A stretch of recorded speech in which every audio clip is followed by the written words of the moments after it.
Welcome to another episode of the Financial Pro podcast. And today we've got a superb interview for you with a LinkedIn expert, not just any old expert, but probably the biggest one on LinkedIn. She's been at it for 10 years, social selling expert, which we're going to talk about a lot today. Building people's sales pipelines is one of her goals and outcomes, and currently sat at 93.7 million in sales through LinkedIn for her clients. So big virtual round of applause for Sam Rathling, LinkedIn expert. How you doing, Sam? I'm fantastic. Thanks, Gary. How about yourself? Yeah, all good, apart from the miserable rainy weather that's outside currently today. But we'll bring some sunshine to the show. Yeah, we like bringing sunshine to people's lives. So we obviously connected through a mutual community. And I've seen you do a few bits else. I've seen you present 3 times, funnily enough. I'm presenting on social media and you're presenting on LinkedIn. But for the benefits of our guest, I've done a little, or our guests, our listeners, would you do a little intro to yourself? Sure. So I'm Sam Rathling. As you mentioned, my topic of expertise is LinkedIn. I'm now considered a global authority on the topic, having spoken on the subject in about 24 countries, I have a couple of best-selling books actually on LinkedIn. And my whole mission is to generate £1 billion in sales for my customers by 2025. So I'm on a bit of an epic mission to really help people not just understand LinkedIn, but actually get real business results from it. And how do you quantify the whole, because funnily enough, within the academy, the first step of my 6-step process to building a successful financial services business is vision. Mm-hmm. So how did you come up with that huge vision of saying 1 billion? You know, was it plucked out of the sky, or have you kind of reverse engineered it? Or I mean, I worked out how many I focus on corporate clients, and I know when I go in and work with a corporate client, how many millions of pounds I can put on their bottom line. So I kind of worked back how many corporate clients I would need by 2025. And obviously then I've got all my SME clients too. But I had heard somebody else, not in LinkedIn, but somebody else, there was a sales trainer that was already at 1 billion for his clients. And I was like, wow, that's amazing. Like, if he can do it with sales training, then why can't I do it with LinkedIn? So it kind of was a combination of different things. Nice. And do you track that just from word of mouth by asking your clients how much extra you've added? I mean, obviously, when people get business from LinkedIn, they're pretty excited. So if you're listening to this right now, and as a result of what you're learning from me, you actually win some business, drop me a LinkedIn message, obviously, and let me know that you've got some business. And I'm sure there's a lot out there that isn't tracked, because I've had people, thousands of people read the book and gone on to get clients. Not everybody's going to tell me, but certainly for our agency clients, where people outsource their LinkedIn prospecting to us, we obviously track all of their results. And people that have been on my masterclasses and in my academy, that's one of the biggest metrics is, how many leads they generate and then how much that turns into. So it goes up every month, which is really amazing. And I've had some major successes with quite a few different people. So nice. And I like to do this podcast in terms of almost like a bit of a story and a journey, because I had a little stalk on your LinkedIn anyway, and I know a little bit of the past in terms of where you started and stuff. But I like to kind of go from where you were and then how you transitioned to who you are, because there's always a nice bit of education all along those roads, because it's never easy and it's always a roller coaster. So what was your first job, say leaving college, university, school, whatever you kind of did? So, wow, that's going way back. So I always wanted to be a graphic designer. So I did graphic design and media and things like that in A levels. Came out of school, didn't go to university, took a year out, much to my dad's disgust. And he said, well, if you're going to take a year out, I want you to get some work experience whilst you're doing this year out. So he was a bank manager at the time and got me a work experience for 2 weeks in a marketing agency in London with one of his bonkers entrepreneur clients, and went into this amazing world of working with all these incredible brands and absolutely smashed my 2 weeks work experience. And at the end of it, the guy basically said, I want you in my business and I want to hire you. So my dad wasn't particularly pleased with his client, but looking back at it now, he was like, that is the best thing that ever happened to you, because I came out when my friends were coming out of uni with 3 years degree and lots of debts. I already had 3 years on my CV and my career was already taking off in marketing. So did a few years in marketing agencies, then got hired by one of my clients, which was the big drinks giant Diageo. So they own Smirnoff, Jack Daniels, Gordon's, Tanqueray, all my favorite drinks. And I was like, wow, this is so cool. I'm going to go work for one of the biggest corporate, FMCG companies on the planet. started out in marketing. And then I thought, you know what, I was getting bored in the office. I really fancy doing some sales, and asked if I could transition, and ended up doing an amazing sales job in my mid-20s in London, basically having to visit 10 pubs, bars and nightclubs a day. So it was a dream job. Not bad. Then I met my partner, and then he was wanting to move back to Holland, where he came from. So 2001, we made a decision to move to the Netherlands. And of course, over there, I didn't speak a word of Dutch. And I had to come out of sales and marketing because I couldn't do it over there. There was no way I could get a sales and marketing job because it was very localized. So I found this job description on the internet, and they were looking for someone with a drinks and food background, which I had. And they were like, you don't need any experience. And it was in the recruitment industry. And I'd never considered recruitment. It wasn't really like my dream job, but it was something I could do where I could speak English and I could use my FMCG background. So fell into recruitment, loved it. It was really up my street, was really good at it. And 3 years into kind of doing recruitment, that's really where I found LinkedIn. 2003, LinkedIn was born. And I think very, very early on, was probably one of the first 100,000, 200,000 users. I found this platform called LinkedIn, which was back then a really heavily recruitment focused platform. So that's really where I started my LinkedIn journey. 2005, moved to Ireland, became an entrepreneur, had always wanted to have my own business from a really young age. Dad always said to me, you're definitely going to run your own business one day. And I was 28, moved to a brand new country. And I thought, you know what, I'm going to set up my own business. So a bit stupid, really, because I knew nobody in Ireland, had no network, had never run a business before. And me and Dad set up a company together in Ireland. And we did an amazing job. We managed to win Amazon as a client, and did a lot of Amazon's recruitment. We did a 5-year run at recruiting for their call centers. So it was super fun. But as you say, entrepreneurial journey, the recession hit, and recruitment as an industry was tanking. I was like, I've got to get out of recruitment, and kind of that's where I started to think about what I could do next. And I went to an event, my first ever kind of seminar in personal development, and saw Daniel Priestley speaking, who wrote KPI, Key Person of Influence. I thought, I fancy doing that. Read his book and kind of I had to decide at that stage, like, what was I going to focus on? And I had built my recruitment business through LinkedIn and through networking. And I thought, well, they're my kind of two topics that make sense to me. And they'd always said, pick a niche, pick a lane. And I just went LinkedIn as my lane. So yeah, so 10 years ago, really, that's when I first started thinking I want to be the expert. But it's taken 10 years to get there. Yeah, so they say it's like decades before you become an overnight success and all that sort of thing. And the iceberg in the sea, isn't it? With 3/4 of it and everything underneath the water. And I still say now, it's like I'm still very much a swan and a duck. On the surface it looks all nice and lovely, but I'm definitely the legs paddling like. Yeah, it takes a while, right? So yeah, definitely. I mean, it was kind of my part-time gig for a while. I was still running I couldn't really just stop everything in recruitment, just move across. It was very much a part-time thing. But really 2016, when I moved back to the UK, that was when I really thought, right, this is my chance now to 100% focus on building my LinkedIn marketing business. So yeah, 4 years. Nice. Really solid. So 2 things I want to pick out on there, because although it's not financial services, and we do get listeners outside of financial services listening to this, but I think there's always 2 things: making that decision to go self-employed. Yeah. And particularly, as you said yourself, with your dad, with no client bank in a country you didn't know and everything else. What do you think were the key attributes that made you a success in doing that?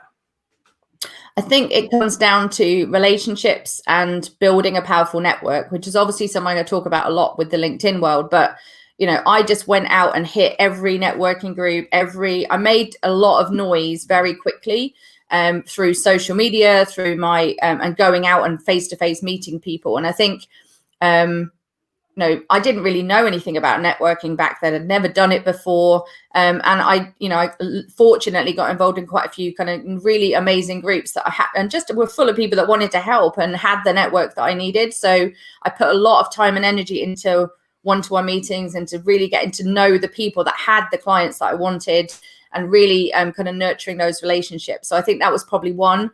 Second one, just put in the hours, 20 hour days. You just got to put in the work in the beginning, because if you're not prepared to work hard and graft, like, you're never going to get there. So anyone that tells you that you can do it in a few hours a week, like, it's not going to happen. So I just really poured my time and energy into working hard, getting my marketing right, and building relationships. Yeah, definitely. And it's the same. You talk about networking, and so many financial services people love the whole face-to-face, and, you know, COVID and Corona changed the environment that we're working, but you just treat social media like you would treat networking. But the same as you said there, when I wasn't using social media for 10 years until 2015 and then started in 2016, I just didn't worry about whether people were going to see too much of my content. It was just that thing, like I did when I first went self-employed, knocking on doors. The more doors you knock on, the more results you're going to get. The more posts you do, the more you're going to get. Some people are going to pee off. They're never going to buy from you anyway, so don't worry about it. Yeah, exactly. Sure. And the second thing you said, which is vital, is around that whole niche element. I'm a massive fan of a niche. Self-employed mortgages is what made me transition from building an insurance business I hated in 2015 through to self-employed mortgages, January 2016, downsized, started all over again. Loads of people, particularly in financial services, fear going after equity release, buy-to-lets, financial planning, pension, serviced accommodation. You know, they're all mini niches, as well as, no doubt we'll talk about it specifically with LinkedIn, job titles. You know, mine's a job title niche. How did you overcome that? Obviously, a reading KPI was a big one. I've read that. Daniel's a good friend. But how did you overcome that? I think it's, I think number one, you've just got to bite the bullet, and just once you make the decision, I think it's actually easier to get inbound inquiries when you do kind of position yourself. If you think about, you know, financial services, there's lots and lots of generalists out there. There's many, many people out there that you could go to, but it's, you know, I always liken it to when people have got a specific problem with their back. Let's say you had a problem with your back, you know, and you could go to a GP who might give you some advice, or you could go to a specialist that just specializes in that one problem that you've got that can take away that pain. But you'd expect to pay more for a specialist, and you'd expect them to be able to get the problem fixed quicker. So why would you not go to a specialist when you could, you know, or go to a generalist? So I think, you know, and then when you take it to the next level, you've got specialists, but then you've got like the go-to person. So I think if you can become the go-to person in your specific niche, and not just be the specialist, but be the person that everybody talks about, that everybody goes to, you can write bigger, you know, you can charge more for what you do. And B, you'll get more people coming towards you because you've positioned yourself as the person to go to. So I think it's really important that you pick a lane and put a flag in it and just say, I'm going to dominate this space. And, you know, you can't lose what you never had. So people worry about, you know, missing out on business, but they never had it in the first place. So you have to just ignore the fact that you could be getting business elsewhere because you never had it in the first place. Love that. Love that. And it's funny enough, I did a video about being a GP versus a consultant when it comes to that. Exactly the same message as you've just said there. It's so right. We get paid more because we're seen as the self-employed mortgage experts. And, you know, it's why it works so well. Love niching. So two things then. I saw on your profile, which didn't come up, BNI was quite a big period of your time from a networking perspective. Talk to me a little bit about that. Yeah, so that was one of the first networks that I found when I moved to Ireland. I think I was 6 weeks into starting my business, and I ended up, I didn't go to a BNI meeting. I went to another networking thing. It was called Soho Solo, and it was basically small office, home office. It was like this little tiny group set up for these businesses that were like, you know, we were in Ireland, so it wasn't like big city type networking. We were like, I lived on a hill overlooking sheep and cows, you know, it was that kind of rural. So it was this tiny little group that was set up. I read about it in the paper and I thought, I'll go along to that. And back then my view on networking was let's see how many people are in the room that I can sell to. So I went along with all my business cards, really naive, not knowing how to network. And I came back from the event and Dad was like, how was it? I said, well, it was rubbish. He said, well, what happened? I said, well, we all kind of met each other. And I said, but the problem is they're all small office, home office people, and we're in recruitment and none of them are going to be hiring anytime soon. It was a complete waste of time. So 2 days after that little networking thing, a guy called Paddy rang me up. Very cliche, I know, in Ireland, but Patrick rang me up. And he said, Sam, it was really nice to meet you at Soho Solo. Do you fancy going for a coffee? I was like, a coffee? Isn't that a bit weird? I was like, why is he asking me out for a coffee? I'm sure he's married, and all this stuff was going through my head. And I was like, well, I'll just go for a coffee. So went for coffee with him. And he spent 90 minutes doing nothing but help me. Didn't talk about his business, didn't talk about him. It was all about me, my goals, who I was looking to talk to. And I said at the end of the meeting, you know, how can I help you? And he said, oh, we'll get to meet some other time. And I thought, that's a bit weird. But of course, he was a BNI member and he was practicing Giver's Gain and helping others first. And I built the relationship. He became my printer. That's what he did. So he won my business off the back of that meeting. And then turns out that Patrick actually had all of the clients that I was looking for. And I had no idea that his biggest customer was someone that I had mentioned in that meeting that I really wanted a meeting with. And I'd been knocking on the door of Marriott 15 times trying to get through to the HR manager, getting no. And literally the minute that Patrick mentioned me to her, the door opened, I got a meeting and they were my first customer in Ireland. And I was like, wow, that's amazing. And, you know, obviously he then invited me to my first BNI meeting. And I spent 15 years in that organization at various levels. I ended up being on the national training team, training directors. I ran a 400 member region in Ireland. So it was a huge part of my journey. And it is really what taught me how to network properly and how to build relationships. And I'm forever grateful for my time with that organization, because I would definitely not be where I am today without it. Amazing. I've never done networking. The same as you. I've been to a couple of 4Ns and a couple of the breakfast things and all of that. And I had the same kind of attitude, to be honest. It's like, these people aren't helping me to build a business. They're SMEs. And I found more beneficial to me would be to pay $1,000 and be in a room, learn something, and a bit like you did, just shout my name around everywhere and network everybody in the room because they're the same ethos, wanting to learn. And that kind of worked for me really, really well, because it was two birds, one stone almost. Yeah. But I know so many financial services people who love BNI, get great results from it. So it's just great to hear that side of it as well. No, it's amazing. If you've never been, like, it is worth going. I mean, I always say to people, like, try out a few different groups, because the structure's the same in all of them, but you know, try a few different ones, see where you fit. It is always quite a difficult category to get into, because it's, you know, once people have got a seat, they normally don't give it up. And there's a reason for that, because, you know, I think financial services is like the second top category in the world for BNI. And, you know, so it is quite hard to get in, but there's always new groups being formed, and it's very beneficial to be in a new one, because you get to build the relationships and shape that group. So, yeah. Yeah. And how do you think then BNI had an impact on your social selling side of things when it comes to LinkedIn and online? I think it had a huge impact, to be honest, because you know, I always teach people with LinkedIn to go in there to give, not to get. And I think that definitely steals from, you know, my time learning the power of building relationships and networking through BNI. So I think the giving mindset, I'd always had a giving mindset pre being a member of BNI, but it was just such a good fit for me because it just sat with my values. So I think definitely has had a huge impact.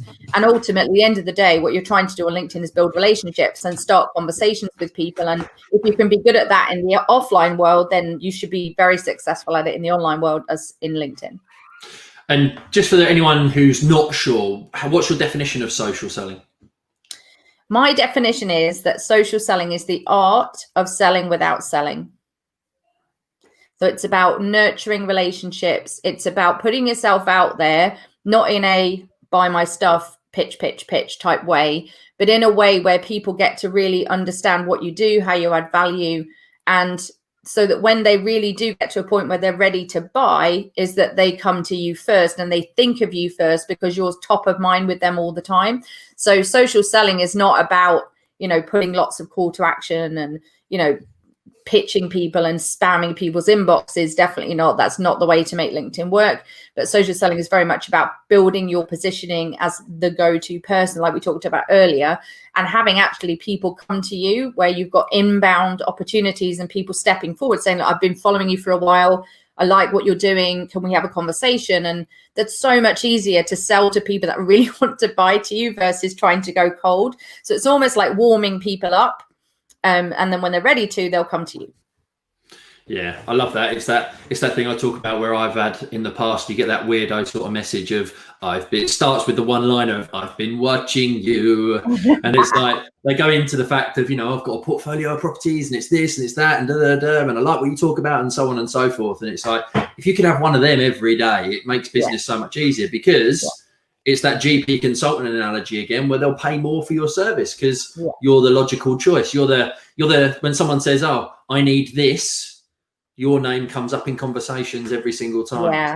And I think it is about that. It's what people are saying when you're not there. If you're putting yourself out there through social selling, through LinkedIn, through social media, it is the ripple effect of lots of people knowing about you. And I think if you've got a really good reputation, that's important for being really good at what you do. People will talk about you, and you'll be mentioned, you'll be tagged, you'll be, people will be having conversations, and your name will come up, and then someone will just ping you a message, go, look, I was told about you by so-and-so. So I think when you have that impact happening, it just makes life so much easier, because, you don't have to spend very much money on marketing. It's being done for you. And it's so much easier to close those people because they've come from a trusted third party and they've been recommended to you by somebody that they know and trust. So just conversions on those types of leads are so much higher because of that trust element. Yeah. And what do you think in terms of, like, I know people have a fear over utilizing social media or, LinkedIn, Facebook, Instagram, whichever it might well be. What do you say for maybe the introverts out there that have that initial fear and like, oh, but I can't do video or I can't go on social media? What's your thoughts for those? But they know they need to.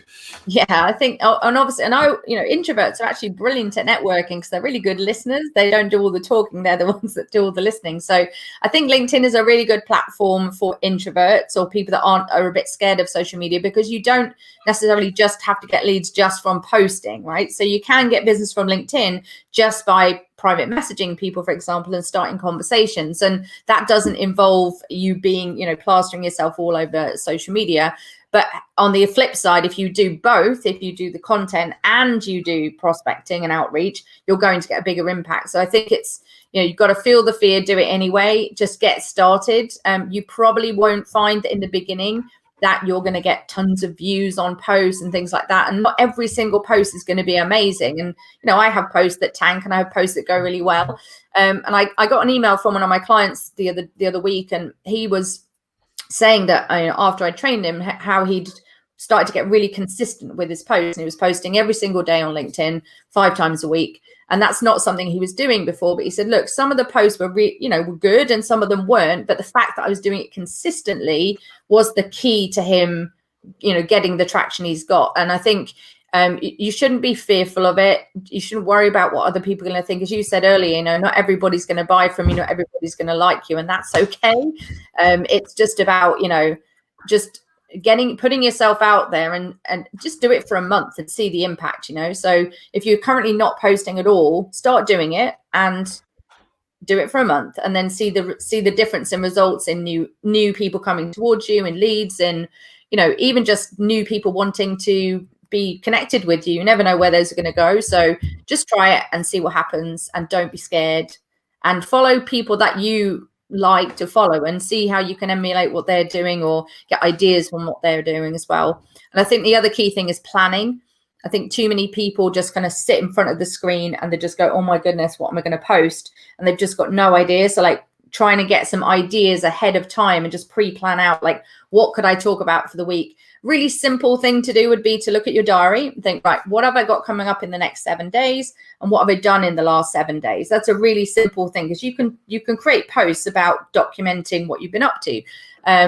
You could easily get ideas. There's a great site called answerthepublic.com, askthepublic.com, I think it is. No, answerthepublic.com. Answer. Yeah, there is an ask now as well, but answerthepublic.com. And you can type in a keyword or something that, to do with financial services, or something that's quite common that people ask you about. And all these questions come up on Answer the Public that people are typing into search engines about what you do. So you can easily get great ideas for content just by using a simple technique like that. I have written an article on LinkedIn. So if you just pop over to my LinkedIn profile, there's an article called 10 Amazing Ideas for Creating Content on LinkedIn. And a couple of those are there. So if you want to go check that out, that would be a good place to start if you are one of those people that's a bit fearful and kind of get stuck when you just stare at the screen going, what am I going to post today? Yeah, I think we all have it every now and then. There's some days where you just don't want to post, but like you say, it's the consistency that wins over time. It's showing up all the time. And you mentioned there direct messaging. Yeah. I have a pet hate, and I'm intrigued to see what you say, because we've never discussed this. But I've done a video on it as well, and it was classified, don't try and have sex with me on a first date. because it's that whole thing of you get a friend request on Facebook and immediately it follows join my group. You get a friend request on LinkedIn and you get the auto-botted message that says massive long sales pitch, buy my stuff. And even this is something we've spoken about in my groups.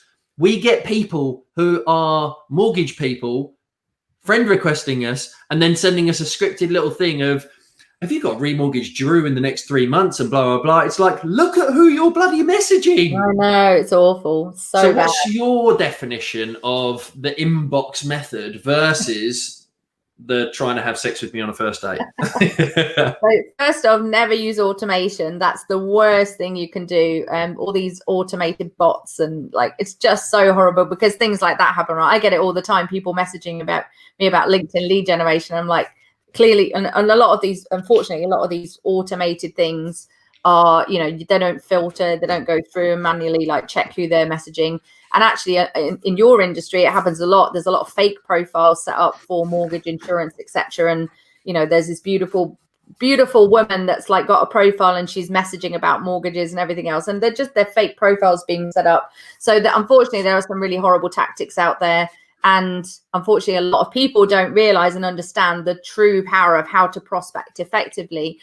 So yes, I believe in the power of prospecting and actually outreaching to people that you don't know, if they're in the right target market. But the key is really in what you actually say to those people. So I always recommend personalizing the connection request on LinkedIn. So when you first do go to approach somebody, and I never recommend saying why or giving any reason for why you want to connect. Just, you know, find something that's that you've read in their profile, or find something personal that you can mention. Usually going kind of second degree connection is quite good because you've got some mutual connections already. It's a much easier to prospect at second degree than it is to go in third or beyond. And I think the second message, first off, shouldn't go out like seconds after they've accepted. That's unfortunately what the automated tools do. But I usually say, you know, 24, 48 hours is a good length of time to leave it before you kind of jump down someone's throat with the second message. And the second message, unfortunately, most people use, they write it all about them. Buy my stuff. Here's my website. Here's what we can do. Here's what we've done for other people. But they never think about like making that message really specific for the job title and the person that they're approaching who has problems that you can solve, but they never do that in the messaging. They unfortunately go in with here's all about us. And then they wonder why they get, you know, a really terrible response rate. So one of my big corporate clients, they had done, I think, 3,000 outreach messages as a test. And they'd had 15 responses, which was something like 0.05% response. And they were really happy with that. It was like 15 leads. I was like, 15 leads from 3,000 outreaches? Like that is that's really not a good response rate. So I can typically get, whether I'm teaching someone or whether we're doing it for our clients, a 3 to 8% response rate to a second message when it's done the right way. And that's not doing the spamming and the pitching and the buy my stuff type stuff. But yeah, it is an art, and I've obviously spent 10 years developing like the best way to outreach to somebody, and that's obviously the formula I teach people now, because it works for every type of industry, but it really, you've got to really understand your target market and understand their pain points. Yeah, and you mentioned the outreach there. The thing that I wonder with that outreach element is, like, we're as financial services professionals always playing to someone else's date. Mm-hmm.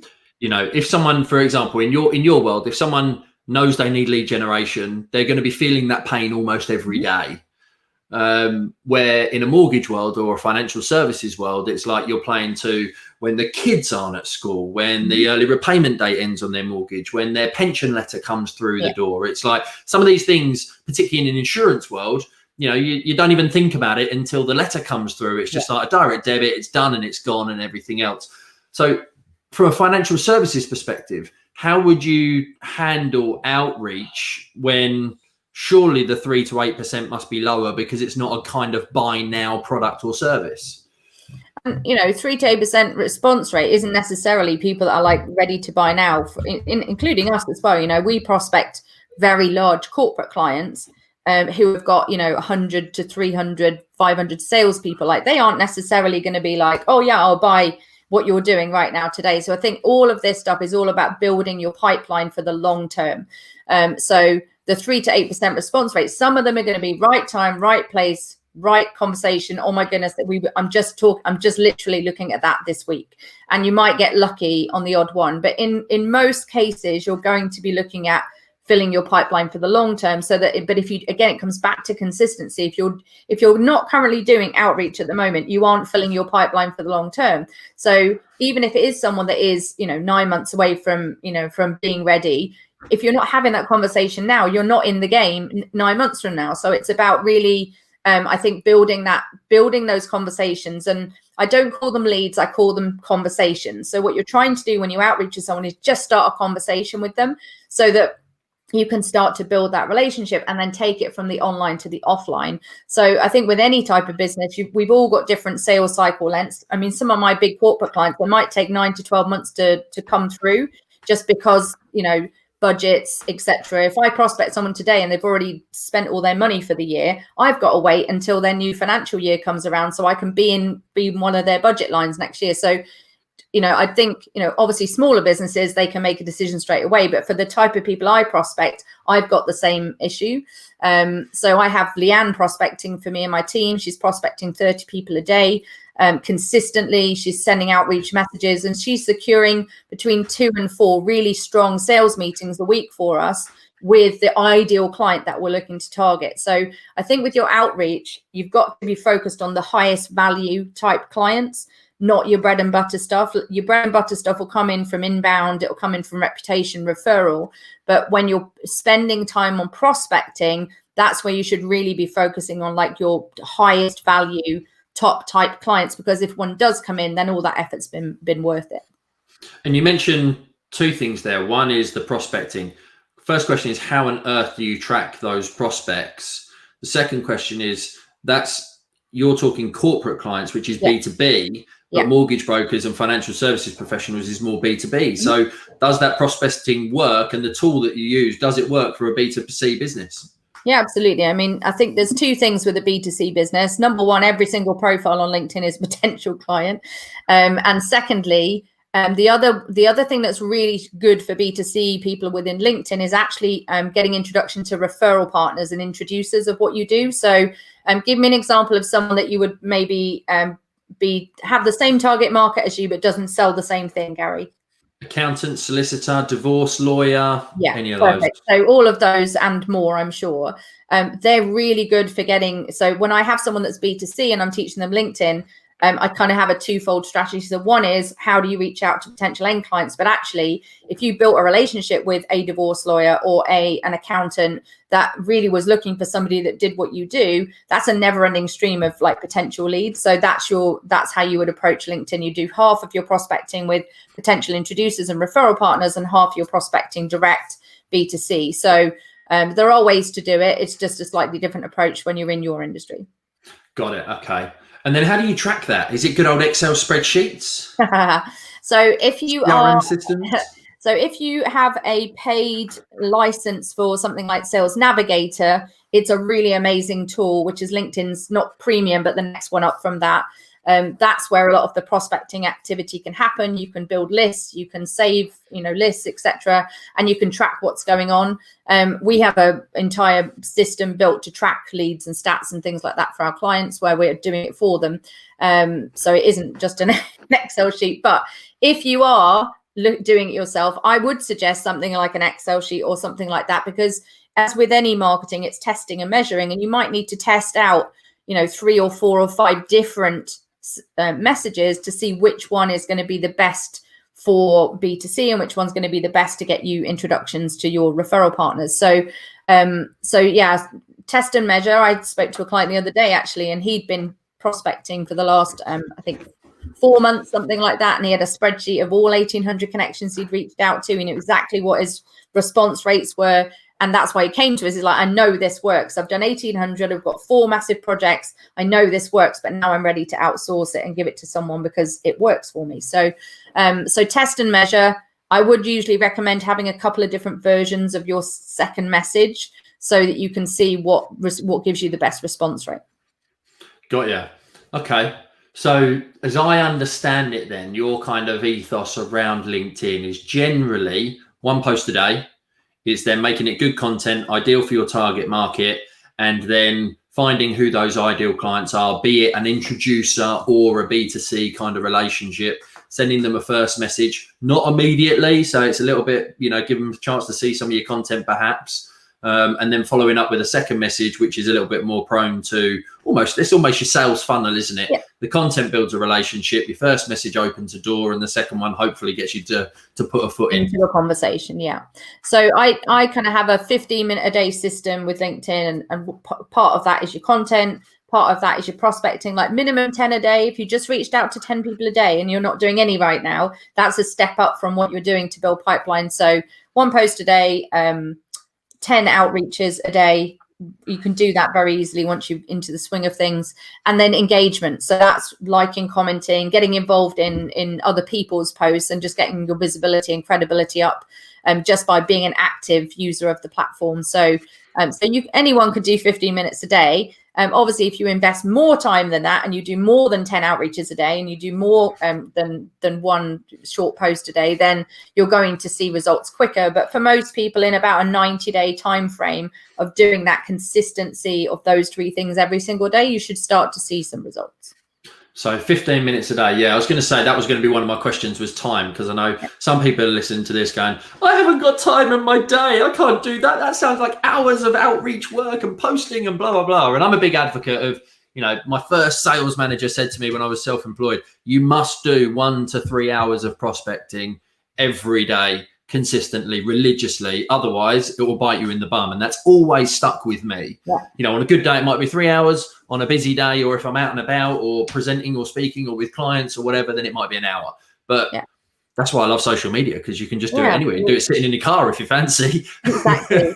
I think, Leanne does, my sales manager, she does more than 15 minutes because she's prospecting 30 people a day, but that is her job. So if your role in your business is primarily business development, then obviously more than 15 minutes a day is going to get you there quicker. So, but yeah, I mean, I think it's when I speak to business owners or entrepreneurs, a lot of them have got this really kind of up and down kind of peaks and troughs kind of activity. And it's because they're not doing prospecting consistently. It takes about 90 days to fill a pipeline.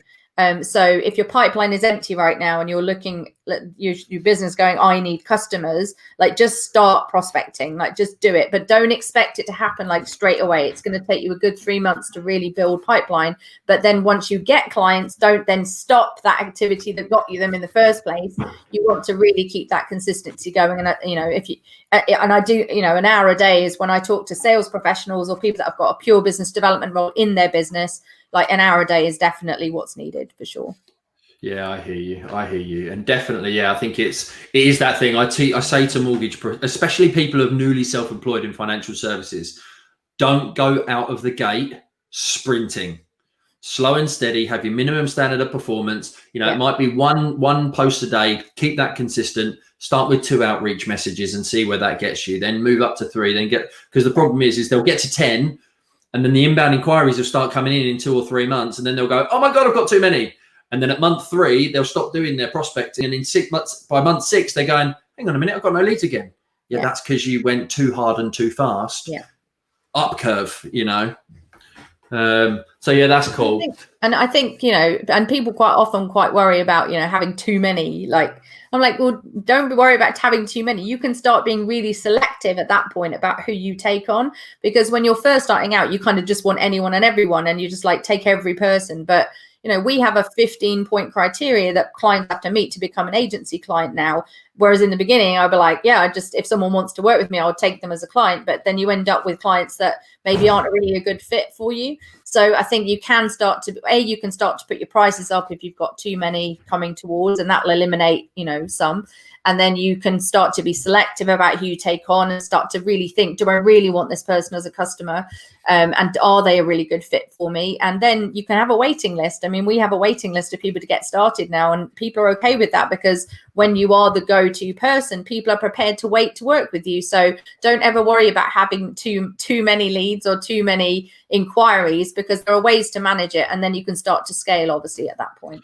Yeah, and that's I talk about all the time. As a financial services professional, definitely mortgage. You need at least 4 people on your team. It needs to be you. So if you're getting too many, then get an admin in or get a PA in, PA admin, same even a role. virtual one for a few hours a week to help. Call answering, whatever, and just slowly but surely. Once you get to 4, you've got you've got a marketing assistant, you've got a PA, potentially 2 PAs or a PA and an advisor. It's such a good model to make things work and keep everything consistent as a small, fun and profitable lifestyle business. Yeah, exactly. So in terms of LinkedIn then, why LinkedIn over the million other social media channels and opportunities that there are? Why LinkedIn?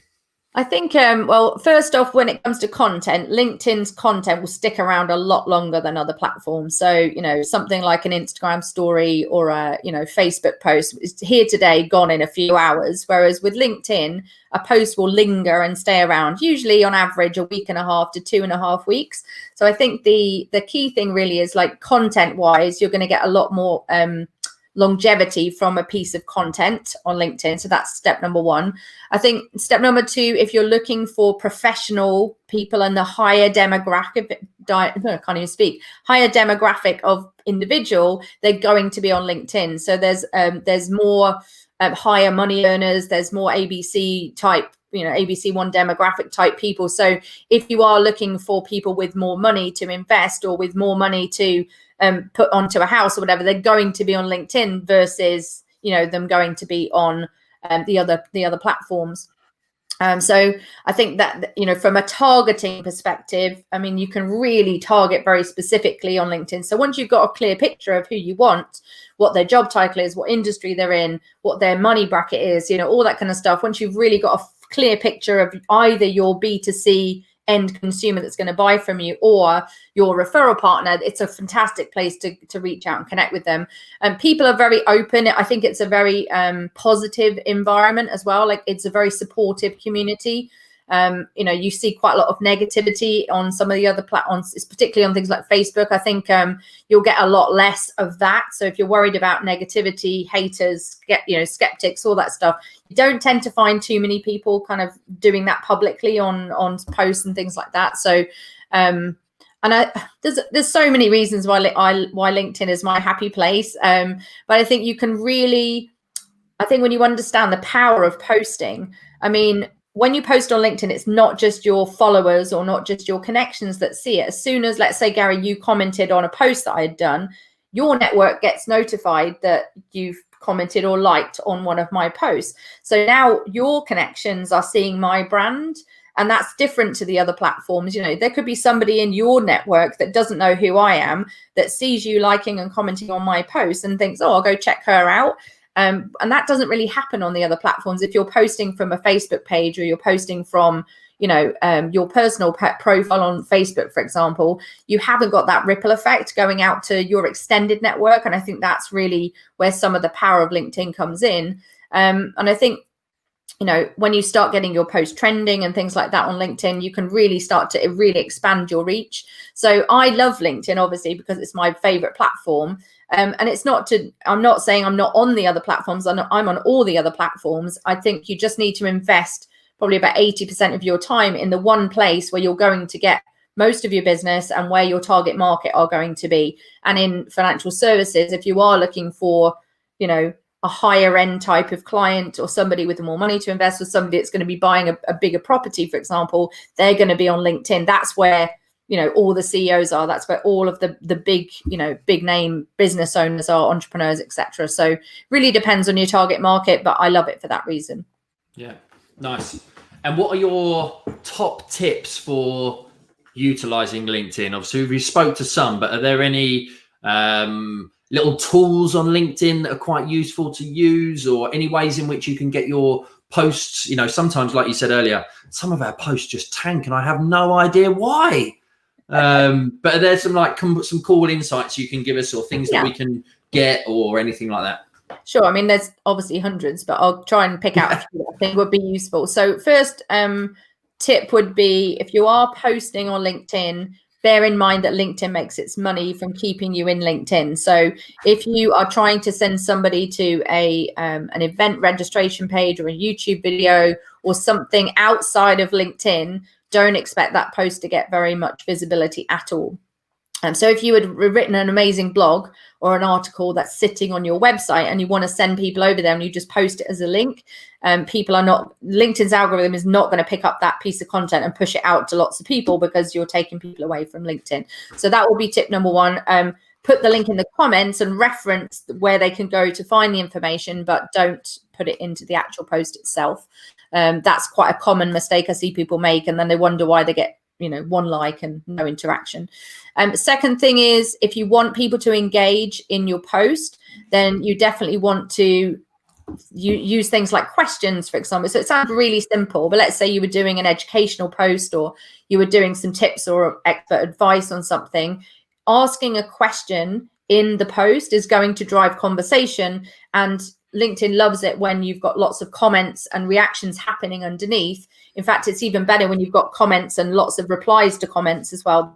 The algorithm loves that.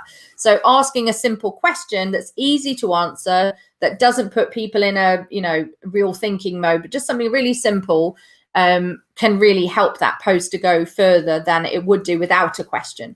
So I'll give you an example. So I was training a corporate client. In fact, I was training the head of marketing for a corporate client, and he'd never posted on LinkedIn. Head of marketing never posted on LinkedIn. And he was I said, where are you off to tonight? He said, I'm heading to London to go to an award ceremony. And my client was up for a special award. And I said, well, that's amazing. Like, that's really credibility for the brand. So I said, why don't you do a post about the fact that you're up for an award and you're heading to London? He said, well, who would be interested in that? I said, look, just trust me. And I said, now let's ask a question on the post. And he said, well, what question could I ask? I said, well, why don't you ask what's the best award that you've ever won? And it's easy to answer. People like talking about themselves. And within about an hour, he had 22, 25 comments underneath of people congratulating them on the award that they were up for, but also sharing their own personal wins and their awards. And he couldn't believe the engagement that the post got. But if he'd have just said, oh, I'm off to London to go, hopefully pick up an award, it wouldn't have got a lot of engagement. But the fact that he asked a question drove a lot of conversation underneath. So just think about questions that you can include in your post, and that will get you a lot more engagement than perhaps you're getting at the moment. There's loads of things I could tell you, Gary.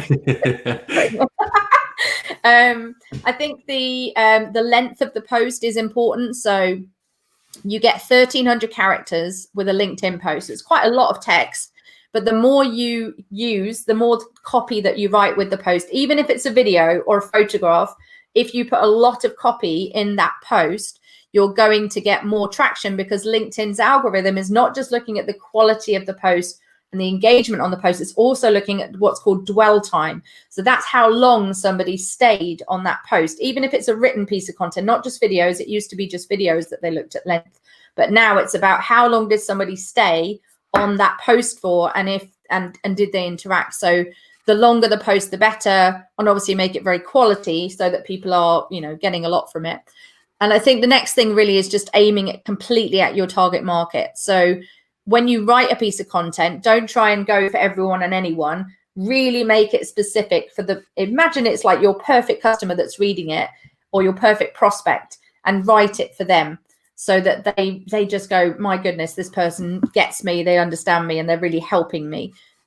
Because if you really aim it at target market, and then think about you're adding every day your ideal client into your network, soon enough you're going to have a network full of your ideal client, and your content's going to be completely aimed at that ideal client. So that will help as well.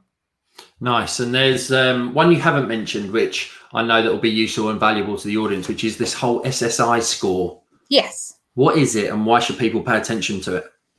So the SSI score is what's known as your social selling index. So if you want an idea as to how well you're currently doing on LinkedIn, it's a score out of 100 points, which will give you a really good indicator as to an insights into 4 areas that LinkedIn's really looking at for you to be good on the platform. So the link to go check out where you're at the moment, and yes, you all have a score out of 100, even if you didn't realize it, is linkedin.com/sales/SSI. So go check out your score. And that will give you a metric based on 4 different things. So the first area that LinkedIn is looking for you to be good at is what's called establishing your professional brand. So your LinkedIn profile, how effective your LinkedIn profile is, and your content are going to contribute to, are you really building a professional and good brand? So if you are looking to be that go-to person and you are looking to elevate yourself above everybody else that does what you do, then pay attention to the orange score on there, which is establish your professional brand. The second one is to do with the prospecting, which we've talked about, which is building your network. So finding the right people is scored, again, out of 25.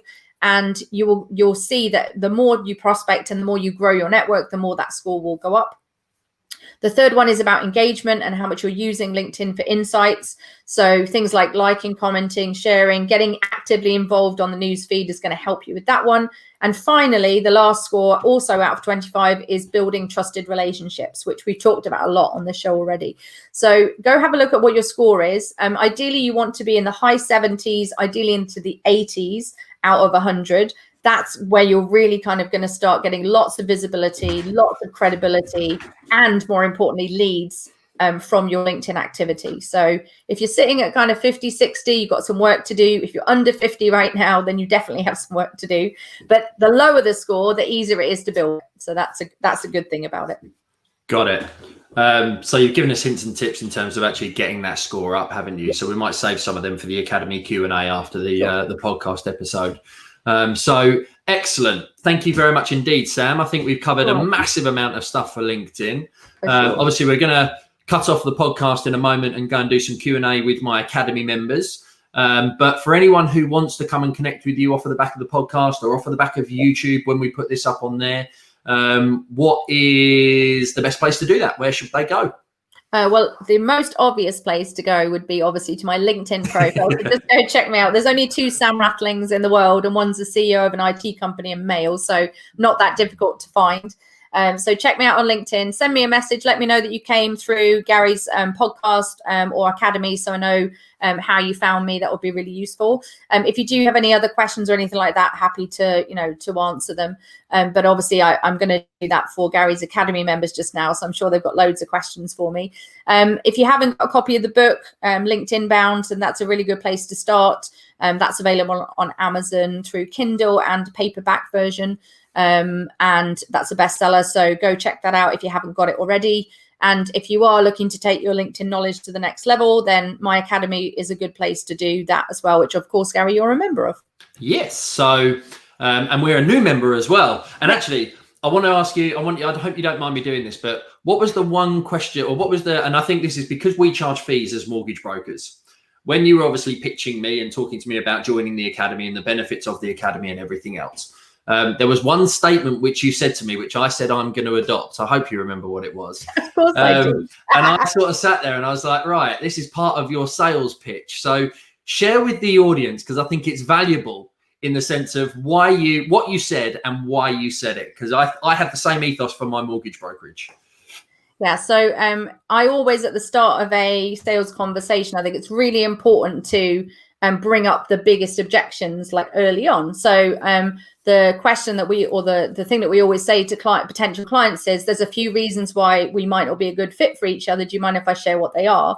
And they usually say, yeah, that's fine. And reason number one is that we are 5 to 10 times more expensive than anyone else that does what we do. Is that going to be a problem for you? Perfect. So you're already bringing up the fact that you're more premium than other people. In fact, sometimes I say we're eye-wateringly expensive. And, and I think there's lots of different ways to handle that. I think, when someone does say, well, why, then you can just say, well, there must be a reason. What do you think it is? And normally they say, well, you're probably really good at what you do and you give tons of value and you're an expert. And, so they handle the objection themselves. So I think if you are more expensive than other people, you've got to handle that early on, because what you don't want to do is have an hour-long conversation and you get to the end and they go, well, how much is it? And you're like, and then you tell them and you go, oh, no, I can't possibly afford that. So you're wasting everybody's time if you don't. My sales coach calls it blowing up the bombs early. So if there are things that are going to be a barrier to someone buying, you need to raise them first of all, and you need to tell the client what those are. So so I think it's important if you are more premium to tell somebody up front. Yeah, your statement to me, you didn't mention it, but your statement to me was, we are the most expensive LinkedIn training company out there. And it was like, you set the expectation straight from the bat. But when you were actually pitching your product, there's part of you actually that kicks in and goes, well, if you're the best, I want to work with you. And then your brain goes, well, how much is too expensive? Yeah. And then also, but you've also got the perfect product set in terms of, you've got the academy as the entry point, you've got your outreach element, and there's different products to differentiate for different categories. And obviously I've got a team, so it made it more acceptable. It made it better for us to go in at the academy. And that's going to get us the result through the course and through working more closely with you. So we're excited as we kick off next week, I think it is, isn't it, realistically? Right, so yeah, all good.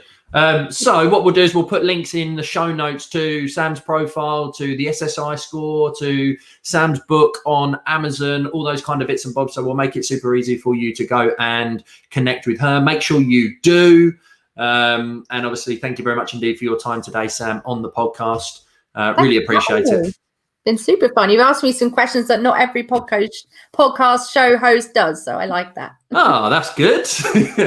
I think it's really good with a podcast though, when you've got a bit of rapport with somebody that you're speaking to, and there's, I've seen you present, so I think that makes a big difference in how it makes it easy to interview to be honest. Good. So final question I always like to end with on the podcast before we go to the Pro Academy members is, this is the Pro Academy. I called it Pro because perseverance leads to results, which creates opportunity. What does Pro mean to you?